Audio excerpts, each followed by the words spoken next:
everybody. I'm Larry Ridley. You're tuned in to the NFL on EA Sports.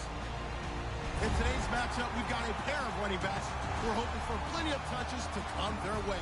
It's the Titans going up against the Cowboys.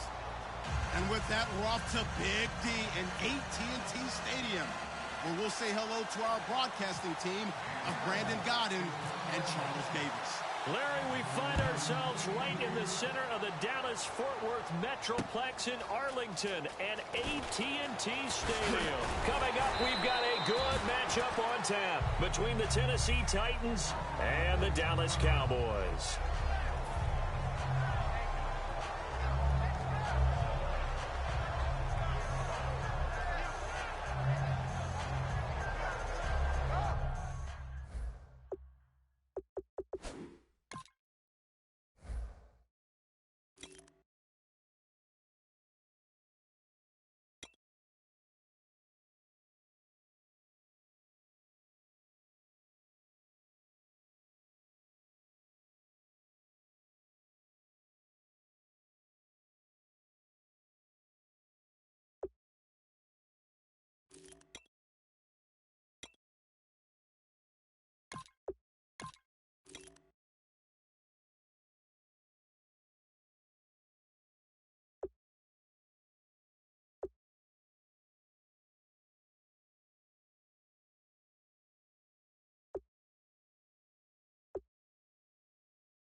Now here goes the former Cowboy star. It's DeMarco Murray.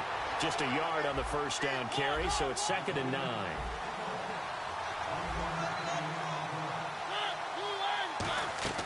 Now a 2nd down throw for Mariota.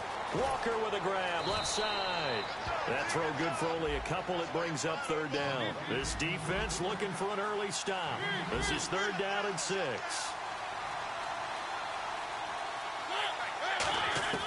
On 3rd down, Mariota. And Walker with it over the middle.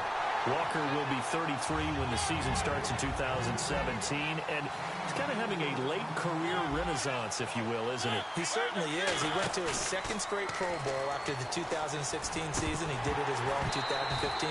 Those are the first two of his career. He'd always been behind other guys. Remember when he was in San Francisco? Wasn't the primary option at tight end. But he is in Tennessee, and he's kind of a new-age tight end, even though he's a little bit older. Can split out, run routes like a wide receiver, but he also can do the dirty work inside as a blocker. Here we go! Now the first carry for Ezekiel Elliott. Credit him with a 1-yard gain there to make it 2nd and 9. Okay, starting lineup time offensively, Charles, for the Dallas Cowboys. And how about them at number 4 in the 2016 draft? Big needs on the defensive line, and they go with the running back. They go star power. They went star power, but Ezekiel Elliott, in a lot of ways, was exactly the right decision. When they had winning success in 2014, they did it running the football. Elliott can do that for them again. And down he goes, taking it inside the 10 to the 7. Quarterbacks love slant routes because the receivers are breaking right into their line of vision, and receivers love them as well because they're getting the ball on the move and able to catch it and try and get upfield and gain additional yardage. Shift together here from the D-line. Flex round! Flex round! Let's go! Flex round! Flex round! Now Elliott. And they'll get him down here at about the 5-yard line. Only a yard that time, 2nd and goal.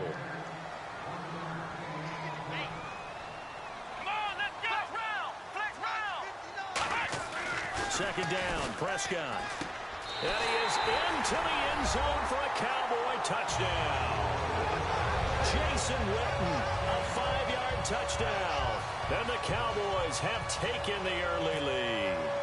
The big fella was the recipient there for that touchdown pass, and it seems like more and more the tight end is the guy you have to worry about most in the passing game.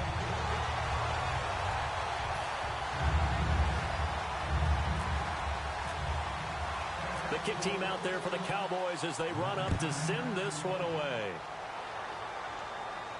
That'll be taken in the end zone. And he'll take it back to about the 19-yard line. And here comes Tennessee as they get set to take the field. And last time this unit was out here, costly turnover, and then that turned into 6 points. They've got to make amends. And how many times have we sat in meetings with coaches and they use the term complementary football? Offense take care of the defense, defense take care of the offense. That didn't happen on the last possession. This is a chance for them to pick themselves back up and help their team. Yeah, we'll see if they can recoup and recover. Throwing for his running back, and he's got him complete. So a nice job to break the 1 tackle, but not much daylight after that as he's brought down. And just in general, Charles, on a play like that, how tough is it for the defense to account for a running back essentially being a receiver downfield? It's very difficult, especially if the running back has skills like a receiver, and you're aware of that before the game even begins. So throughout your practice sessions, you're going to want to be aware of him. Where is he lining up? What can he do? What kind of damage can he do to us downfield? And who can match up with him without weakening our overall defense? You're exactly right. It's a tough task to match up to him. And he'll be taken down, but not before he gets into enemy territory. It may sound trite to a lot of people, but when you have a team that actually does believe in you, it really helps your overall play. DeMarco Murray found exactly that in Tennessee with the Titans. Because he didn't really have him. You're alluding to him not having that in Philadelphia. Yeah, without a doubt. I mean, look, he started as the guy there. By the end of the season, he was no longer that guy. The offense didn't seem to fit for him, but it fit perfectly in Tennessee as he led a big-time attack, 3rd in the league in rushing. Yeah, finishing just shy of 1,300 yards, 12 total touchdowns as well. Gotta love the catch. I think you gotta love the gloves as well. Yeah, these one-handed catches, that was great, and they're fun. They've become a little more ho-hum, aren't they? Yeah, they really are. And I know that it sounds like we're taking credit away from the guys, and we don't mean that at all. They really work hard on this one-handed catch thing. But I think the gloves have to be helping in a big way. They'll lose a yard that time, and that's going to lead to a 3rd down. So often you hear defensive coaches talk about we need all 11 on every play in order to be a good run-stopping unit. And sometimes it starts to sound a little cliche. But did you see the free safety on that play? Knifing through and running down the ball carrier. A huge, huge play. And when you have a free safety who can run like that, you've got to turn him loose.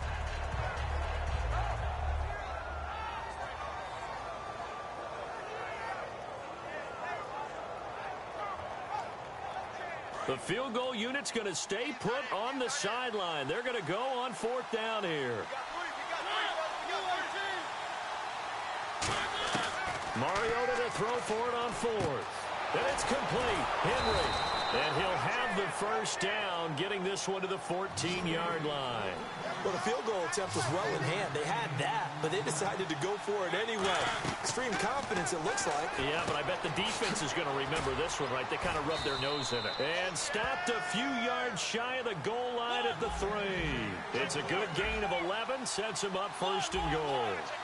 This offense is in rhythm now, just accumulating first downs and moving the ball downfield. 1st and goal at the 3-yard line now. And he's going to get this back to the 3-yard line and no further. They'll say no gain on the play, and it'll be 2nd and goal. Boy, that's a lot of sirloin steak to be taken down for no gain, partner. Are you trying to suggest that he is a huge man? He is not just a big man, a huge man. Big boy. Well, how about the credit then for the defense to be able to chop that big tree and put him on the ground? I know back when you played, it took 4 of you to take a guy like that down, right? Well, that's for sure. And you know what else? I didn't want to challenge him at dinner either. Down here in the red zone, you know your tight end's going to be a favorite target. Couldn't hang on. And sometimes they just have to get out of their own head because they understand how tight windows are there and how many bodies are there.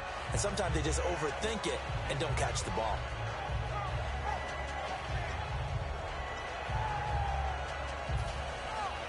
Can this defense hold them out? Here we go now. 4th and goal from the 2. They come out here in the I. They'll try and run with Murray. And he's going to be stopped up right at the line of scrimmage. They gave it to Murray, but he had no room to run. And this Cowboy defense comes up with a goal line stand. And now Dallas gets set to take the field. And they'll just simply be looking to build off the confidence of the last time out where they scored a touchdown. And confidence is powerful, isn't it? When you've scored once, you feel like you can go back out there and get it done again. Doesn't matter what the defense throws at them. They feel like they're in a groove right now, and they want to get out there and show it. Yeah, hoping to stay in that groove here this go-around. 2nd down following the run.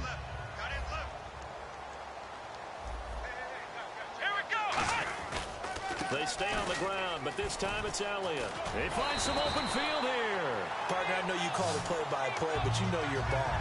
If I throw these numbers at you, all right, 6 yards shy of 2,000 of total yards from scrimmage for a rookie running back, what do you think? Sounds like me in high school. Sounds like you doing it, right? It's really fascinating at what he was able to do. The thing for me, though, he did that as a rookie. Where do you go from here? I mean, can you keep going up from those numbers your sophomore campaign? I think that you can. He's had examples of that preceding him in the NFL. Some guys who are in the Hall of Fame right now. Remember, he had 16 total touchdowns because it's not just his ability to run it. He can catch it out of the backfield as well. No one plays harder than this guy does, down in and down out. I think he's just going to keep getting better. Sitting alongside Charles Davis, I'm Brandon Gaudin, as it is Cowboy football to begin quarter number 2. And they've got it here with a 1st down.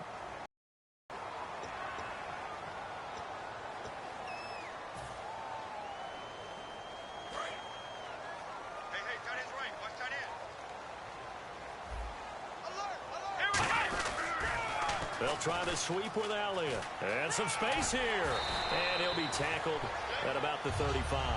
A nice run there, 9 yards. And it'll be 2nd down. I know the toss play begins with the guy taking the snap and turning around and tossing it to the runner. But where the real intrigue is, can they seal the edge? Whether it's an offensive tackle or a tight end in the direction they want to run the football. If they do that, that's the result that you get, that type of a gain. If they don't, oftentimes it's not a very successful play. Let's face it, you always want a team full of guys who can get you first downs and big plays of all styles, but you've got to have a big man. You can just turn and hand it to, and he can be dependable in picking up first downs. A 1st down carry by Elliott. And that play went nowhere. Losing yardage. It'll be back at the 36. It's a loss of 2 there, bringing up 2nd down. The way he roared up and made that play, that tells me that he spent a lot of time in the film room analyzing what this offense does, and he saw something that convinced him he didn't have to worry about the pass. He could just go right now and make a play. I think if you're the offensive team, you better file that away a little bit. Maybe think about some play action down the road. You might catch him deep.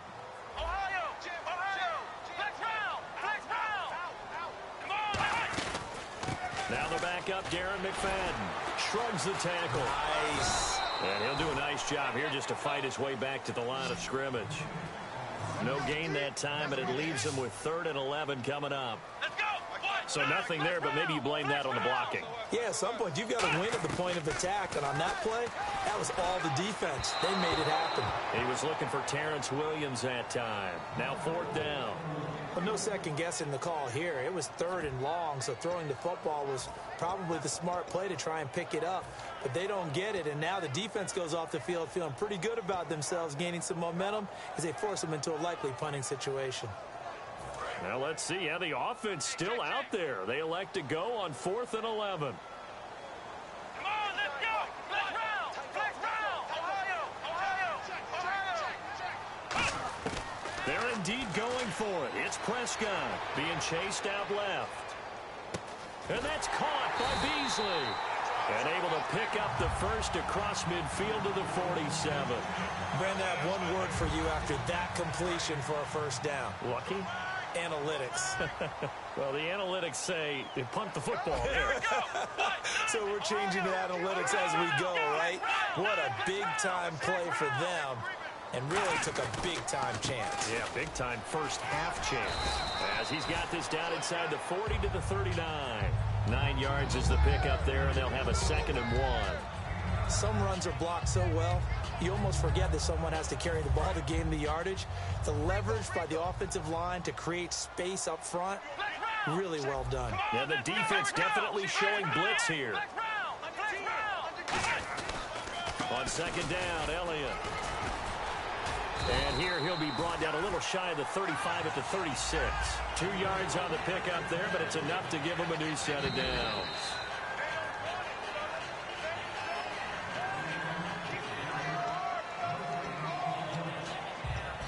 Well, he challenged the play. It did not pay off.